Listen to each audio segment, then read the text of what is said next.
If you can do the muscle up and you want to improve the strength, you've been trying on your own for a little while and you're looking for that little tweak in your training to help you go from having a shitty muscle up to the better version of the muscle up, then you're at the right place, because I'm going to be showing you 4 different ways that you can implement into your routine right away so that you can improve your muscle up strength. But before I begin, please make sure to hit the like button and press the subscribe button so that you can come back for more videos like this one. Also, it will, help to push this channel out there so that more people can learn about calisthenics in pursuit of mindset, health, confidence, and strength. The first one is mastering the basics. Now, what I mean by the basics are your pull-ups, your dips, and your push-ups. You're going to be doing the variations of these. As long as you have these 3 exercises in your sessions, every single session, then it should help with building up the foundations. Pretty much these are like the legs of your table. Let's say the pull-ups is one leg, dips one leg,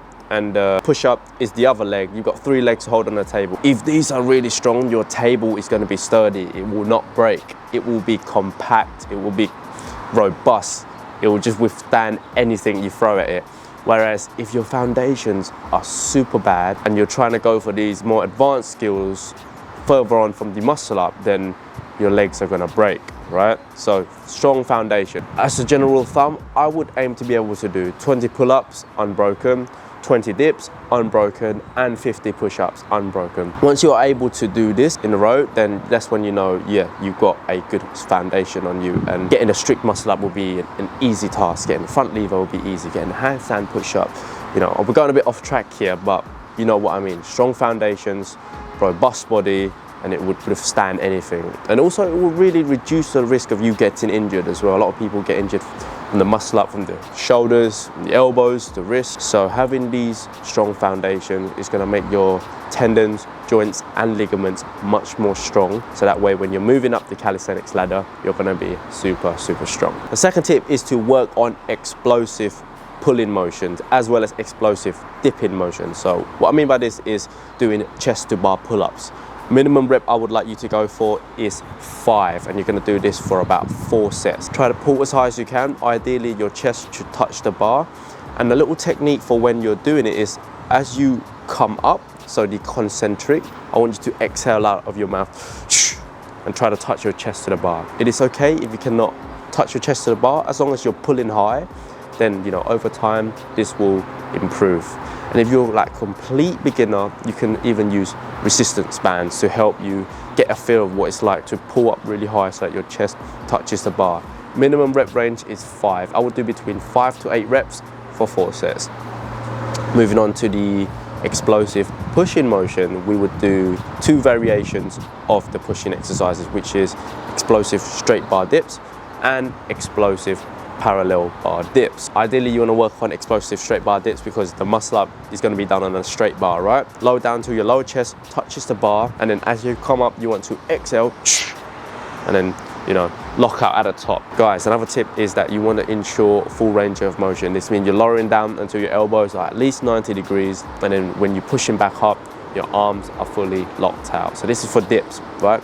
Same with pull-ups. When you pull up, your chin should at least clear the bar, and then when you come down, your arms should lock out. Having that extra few centimeters of range of motion is going to really work your muscles a lot more. Therefore, it will stimulate more muscle growth, muscle power, endurance, you name it. The benefits are all there. The next one, we've got complex sets. I've got 2 variations that I'm going to walk into. So the first complex set is doing what I call the muscle up, and straight after that you're going to do straight bar dips, and then straight after that you're going to do parallel dips. Why do we do complex sets? Let's say you've done a muscle up set, right, and you're fatigued. More likely than not, you will have more room in your tank to be able to do straight bar dips after that muscle up. So you'll still be on the bar, right? So you do a few straight bar dips after that, and then after the straight bar dips, then you come down and you do pull-ups. For example, you could start off with the 2-2-2. So that means 2 muscle ups. Straight after that, you go into 2 straight bar dips and then 2 pull-ups. So that's what I call the 2-2-2. It really depends on where you're currently at with your muscle ups. So if you can do like 5 muscle ups in a row, you can start off with a 2-2-2. And then if you can do maybe like 8 to 10 muscle ups, you can even get up to 4-4-4 or 5-5-5. It's gonna overload your muscles with extra pull-ups and extra dips on top of your muscle-ups. Therefore, it's gonna, increase your endurance and strength. Bang these out a couple of times a week for 4 sets in a single session, and then you watch your strength go up. So that's one complex set. Another complex set is we're gonna extend it a little bit more. So we're not only just gonna do the muscle up, but we're also gonna do straight bar dips, then pull-ups, then push-ups. Now this is where the sauce is. An example, you could do 2 muscle ups, and then straight after that you'll do potentially 3 to 5 straight bar dips, then 3 to 5 pull-ups, and then 8 to 10 push-ups. You see how it's a complex set? So it's like a mini circuit. You're going to do these exercises back to back and no rest between exercises. And then once you've done, you rest for about 2 minutes, and then you repeat for 4 sets altogether. Now with this one, the numbers doesn't have to match like the previous version, so version 1. Version 2, you can mix up the numbers, but as long as you add the push-ups in towards the end, and your pull-ups, your dips, and your push-ups should be a little bit more of like a, let's say, a higher rep range, or it can, fluctuate, but tend to be on the more high rep range spectrum. So for me personally, right, for version 1 of the complex set, I would do 5-5-5, and this is what I would program my advanced clients who can do minimum of, let's say, 8 muscle ups. So I'll get them through 5-5-5. And then for version 2 of the complex set, for me, I would do 5 muscle ups, 10 straight bar dips, 10 pull-ups, and then 20 push-ups. That's currently on my level. If that was for my beginners clients, I would give them maybe 2 muscle ups, 5 straight bar dips, 5 pull-ups, and 15 push-ups. So, you can play around with it and see which works best for you. The 4th and final tip is to do less kip.